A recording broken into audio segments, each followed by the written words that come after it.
Hello again, my name is Dr. Bill Johnson. I'd like to welcome you to another edition of Exploring Our Schools.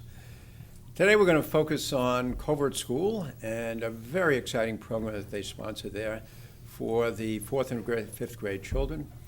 They actually made a movie of it a number of years ago. It's called Hot Ballroom. And I have with me today the principal of Covert School, Darren Raymore. Thank you, Darren, for showing up. Thank you. We have two of our 5th grade students, Sergio Rosa, thank you very much for joining us today, and Jillian Hilla. Did I get that right? Walla, right? I'm so wrong. At any rate, if we could start by asking you just kind of describe what it is that the Hot Ballroom is all about. What do we do it for? Well, let me begin by how it actually came to fruition at Covert School.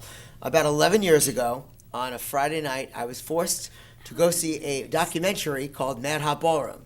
And it was a Friday night about 10 o'clock. I didn't want to see a documentary, and I didn't want to see anything on ballroom dancing. It's not anything that I had ever really been involved with. I saw this 90-minute documentary called Hot Ballroom, and I was mesmerized. And the premise of it was to keep inner city kids off the street, to teach kids ballroom dancing. It teaches them respect, culture, aside from the dancing techniques. I saw the movie, and I was hooked. Just so happened that night, my PTA president... How many years ago was this? 11. Wow. I mean, a long time ago. I come back to school the next Monday. I'm talking about it. My PTA president went to see it the same night. Ironically. Let's do this. How can we get this at Covert School? Well, we called up, and we wanted to be involved. They wanted to have nothing to do with us because the premise was taking inner city kids off the street. That was not really what our school was about. Well, we convinced a gentleman named Pierre Dulaine, who the movie was about and who really is the focal point of the dancing classrooms, to come to Covert School. Luckily, after he came and met with Susan DeRosa, one of our teachers, and Chris Figaro and I, he decided that he would come to the suburbs, and we were the first school in the suburbs to be introduced to dancing classrooms. Now, 11 years later, it's all over Long Island. They have their own sub-branch of it, and many school districts and many schools within Long Island are part of the program. So it's wonderful. They come in the fall. They come 2 days a week for 45 minutes a class for 4th and for 5th grade, and they teach the kids various dances, the culture of the countries that they're learning the dances from, and about respect and how to interact with one another, how boy-girl interaction is, and especially in 4th and 5th grade, right? It's, ooh, don't touch me. And then you have to walk down the hallway arm in arm and being respectful of ladies and gentlemen, as we call them. Yeah, but it also has taken off in another way. I mean, these are like, now we can say Dancing with Our Stars. Here they are today, right? 2 of them. That is correct. Dancing with the Stars wasn't around 11 years ago. So when I had to sell it to the kids, I would show them the movie, and I do this every year. We showed them the actual movie, just to remind them of what the concept is. But 11 years ago, there was nothing cool about it. Now, everyone thinks it's cool because everyone on Dancing with the Stars, from the athletes to the professional actors and politicians, everyone's dancing. So the kids are used to it, familiar with it, and it becomes an exciting thing for them. Yeah, dance has taken on a whole new role in adult life. Right. Great exercise. So it's a vital part of your life over there at Covert School. It is. It's part of our culture. Tell me a little bit about how it's kind of walked into your lives. So, Jillian, you may want to start. It walked into our lives by Well, it danced into your life, Yeah. right? Okay, so Yeah. we bring people in and they work with you yes. and teach you how to dance? And they teach us about the culture of the dance, respecting people. Right. So some of the dances that you do? Are the salsa, the waltz, the merengue. Do you like the salsa? Yeah, That was the salsa's- first one out of your that was- mouth, right? Is that yeah. your favorite? The salsa is very fast and upbeat, kind of like the swing, but different. And the swing as well, you said before, right? Yeah, the swing is fun. Yeah. Well, I think I like that's the what swing. Sergio was saying before, right? So tell me a little bit about the dances that you like. I like the swing and the merengue. Those are really fun. Now, what is there about the swing that makes it so, I mean, how different are these dances from one another? Are there certain steps that you have to follow? And you're just moving around a lot, and it's cool. It's cool. A lot of good exercise. And isn't it? And the second year, Jillian and Sergio have done this for 2 years now. So in the second year, what's the difference in the second year? What did you learn different? We didn't learn the salsa in the first year, and now we learn the salsa in the second year. So these are pretty complicated, aren't they? Uh-huh. Right? So just give me an example. I mean, do you count? I mean, when you're actually dancing, you're with a Yeah, partner, but you're listening to the The lady music that and was- translating it into movement, but you have to keep track of the beat too, right? The lady, for the first couple of classes, she was like counting it for us, like the beats and like what we should do. Like one And like two. every new step, she'd say what the step was and how to do it. Right. So it's pretty complicated. I mean, you have to listen to the music, keep those feet in sync with the music itself, right? Mhm. Not so easy. And you're doing it not alone, but you're doing it with a partner. So the two of you have got to do it. Do you guys ever dance together? Or do you have separate partners? I think last year we might have. Yeah. Oh, yeah? Right. The way we do it is each classroom, each 4th and 5th grade classroom goes to the ballroom dancing. It depends on which year it is. Like it could be the art room or it could be the stage. So they go with their class, but they alternate partners within their own class more than the other classes. So it depends on who their teacher is for the year. Then we have a performance for the parents, and we sometimes will substitute kids into different classes, right? If we don't have enough boys and girls, we'll put some boys in an extra class so that they could do 2 dances, or girls, vice versa. So they do get to alternate their partners. It's not just the same partner. Well, you don't always have the same number of boys and girls in a class. Right, that is correct. That could be a problem. Yes, that's Okay. why we make sure that we always have the correct number when we're performing. So you perform for the parents.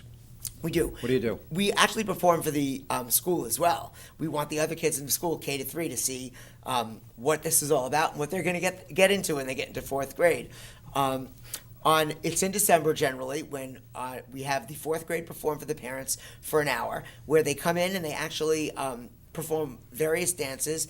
They will do some part of the curriculum, or part of the dancing curriculum is a writing component in which the students are being asked to write about different things with different aspects of the dance. Can you give Dr. Johnson an example of something we wrote about this year? One time we wrote a page about like what our feelings were and like how it changed from last year and this year, like the differences between it and what we like Now, better. that is a very interesting point. So that I know sometimes if you watch these dance contests, the judges talk about you showing feeling by the movement. Do you think you do? Do you feel when you listen to the music and you dance? What's your feelings? Do you have feelings? Kind Are you of. excited? Are you Yeah. scared? Yeah, it's kind of. Are you thinking about what you're doing next? Are you thinking about... Yeah, I'm thinking about the next step that's coming up. Right. How about you, Jillian? It's hard, like, keeping track of the rhythm. Like, you have to, like, think about that the whole entire time while you're dancing. And you, like... Is there feeling, for example, if you do a different dance, I mean, you were talking about the salsa before. Now, do you feel differently when you're doing the salsa as opposed to the swing? Yeah, there's lots of different, like, rhythms, so it's harder to, like, keep track, I guess. Okay. But you have to think. This is not easy, Yeah. is it? Right? It's an activity using your brain, without a doubt, because it's not just your feet. It's the rhythm. It's making sure you're in sync with your partner. And what Sergio was talking about, the writing component, is a great thing because it really asks the kids to share their feelings. You know, what's different the first time around than the second time around? You've learned a lot more. You've learned harder dances. You're more interested in it. You're more into the music, and your feeling has become different tone, actually, probably. So you're connected to the curriculum. Absolutely. part of the program is a writing component. We also take, where various dances come from, what country. The students will be asked to write about a specific dance and match it to the country and and find out interesting components of the culture in that country. And then as part of the program to show the parents, various students will actually read their writings for the parents that evening as well. Where did the swing come from? America. Yeah, that was invented here in America, right? Right. Yeah. Which is What are very some of the, interesting. right, now we talked about 2 dances. What are some of the other dances? Wasn't the foxtrot from Yeah, the America fox. too? Foxtrot. Foxtrot is American, or is the foxtrot, Might be It might be from I think from London, from it- Britain, it- from England. right, that's a very old dance. That's been around a long, long time. I'm not sure the salsa's been around all that long, has it? I think this also was introduced probably in the 60s or 70s. From? From where? From Huh? I know from a Latin country. Yes, it I'm is. not sure which Latin country it is. Was it Brazil? Maybe. Might be. You might be the expert on that one. It might be. I'm not sure. I don't know. So what are some of the other dances you do? Do you do the swing, the salsa, the foxtrot? Do you do the waltz? Yes. Yeah, we did the waltz. Now, the waltz has been around forever. Ever. So, And what do you think the dances as the newer dances are much more upbeat, right? Some of the older ones are more calm and you don't have to think as much as the movement. The movement in the Yeah, like the waltz is really slow. slow dance. the waltz is slow, but it's very precise, right? Mm-hmm. You have to do exactly the right movement, right? Yep. That's not so easy. It's not, right? Even though it's slow, you really have to think about what it is that you're doing. So, And I give them a lot of credit because, if you watch the students after the first year and you see them in the second year, you're amazed that they can actually do those dances. And, I always tell, especially the boys, I say the greatest thing about this is when you go to the prom, when you get older, you're not going to have to, when you get married, you're not going to take dance lessons. You're going to know how to dance, which is an amazing feat. I think people, think that because I introduced the program to a school, I know anything about ballroom dancing or I'm a ballroom dancer. I'm not. I just thought it was a great program for kids. And to this day, do they do the Lindy? do you do the Lindy? No, that's not something they introduced. It's not. So No. so it's the salsa Salsa, the merengue, the foxtrot, or the merengue? Okay. We waltz. do the waltz, the swing, the swing. the salsa. What are It's like the 5 key dances, right? Yeah, I think there might have been 1 or 2 more. So what makes one different than the other? I mean, how is the waltz different than the salsa? Well, the steps are like completely different, kind of. Okay, so in the steps with the waltz, what are you doing? You're going backwards and forwards and sideways? I mean, Oh, the tango. That's Oh, the the other tango. one. okay, all Ah. right. There we go. All right, so tell me a little bit about the tango. What do you do with that? The What are you thinking about? tango is the word tango, kind of, because the ladies is like she's telling us the steps through the word of tango, kind of. Yeah, like the beat. We go by the letters in tango. She's So like, we move on every letter. Oh, really? Yeah. she's like, Oh, isn't that interesting? I did not know that. And the tango might be from Brazil, right? I think the tango is from Brazil. Okay. At any rate, but is that a pretty fast dance also? no, It's not kind of in really. the middle. of Yeah, fast and it's slow. not really fast. So what's and the it's not really fastest slow. one? Probably this one. The swing, huh? So you're really moving around either the stage or in the classroom, right? Uh, Right, so you cover a lot of ground? Big steps? Yeah. What about the waltz? Yeah, the waltz you're moving around a lot. You go around the circle. You go But, around, right, like, you circle yeah. the entire room, right? But it's pretty slow. But it is slow, right? Yeah, it's very slow. So tell me again, what's your favorite? This one. The swing, okay. Uh-huh. So what is there about the swing that you like?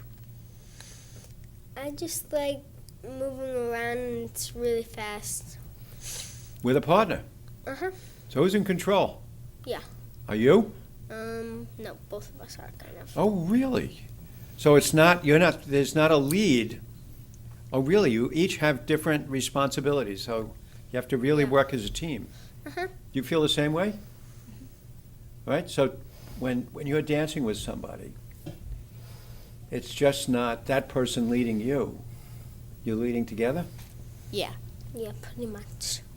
So you learn the dance together, and then you have to really work together as a team. Yes. So you have a favorite?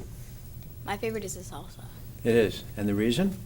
because you do a lot of like moving around and it's very challenging. Now, why is it challenging? What makes it challenging? You have to like remember all the moves, how the beat, like how fast or slow you do something. So you sometimes go fast, sometimes go slow? Mm-hmm. That's not so easy, is it? It's not. No, it's not. And you have to Yes. compensate for your partner sometimes, right? If your partner forgets to do something, you have to then think on your feet and be able to kind of fix it so you're right in the, it's still in the same beat, right? So the same groove. I also like how the first year, like the merengue was the first one we learned, and it was always the easiest one. But then this year, we got some really hard moves for that one, like the arm breaker, and that one was hard, and stuff like that. And the teachers also, one of the biggest components of this is they require from dancing classrooms that the teachers are part of this. So each of their classroom teachers, I thank goodness for the covert staff. They are part of it with their kids. They stay in during the perform? lessons. Do they perform with the kids? They do perform with the kids, yes, and Isn't they that wonderful? actually are dancing with the kids and with one another during the course of it. So Yeah, it's a like on our practices, we when there's extra kids, since it's just one class, some of the teachers, if there's not enough girls or not enough boys, some of the teachers will just pop in and do Oh, it that's with them. wonderful. Yeah. So would you recommend it? We're right down to the very end of our show. Would you recommend that we do it? Yes. You like it? Uh-huh. You enjoy it. So, you know, school is about reading, writing, and arithmetic. It's also about wanting to come to school and enjoying it. So, any last words? Yes, I think every school teaches reading, writing, math as they should. It's the integration of cultural arts. It's incorporating curriculum like writing within the cultural arts and really getting kids to do things that are out of their comfort zone because that's life. And when 4th and 5th graders might not want a ballroom dance initially and that might be the favorite thing on their agenda, it's something that teaches them a lot of great skills, and I'm very proud of the program. Is it open to the public when you perform? Do Yeah. we put it on the internet? Oh yeah, we Do do. you put it on the website? Yes, we do put it on the website, yes. Okay. It's a All great right. program. Good. Well, thank you, Darren, very much. Thank you. Thank you very much. Thank Sergio, you. Jillian, thank you so much for joining us today. Thank you all for joining us again, and I hope you enjoy this as much as I do. If you ever want to see Dancing with the Stars at the Covert School, go on the website, find out where it is, and as Darren just suggested, it is open to the public. So, again, thank you for joining us, and we hope to see you next time. Bye now.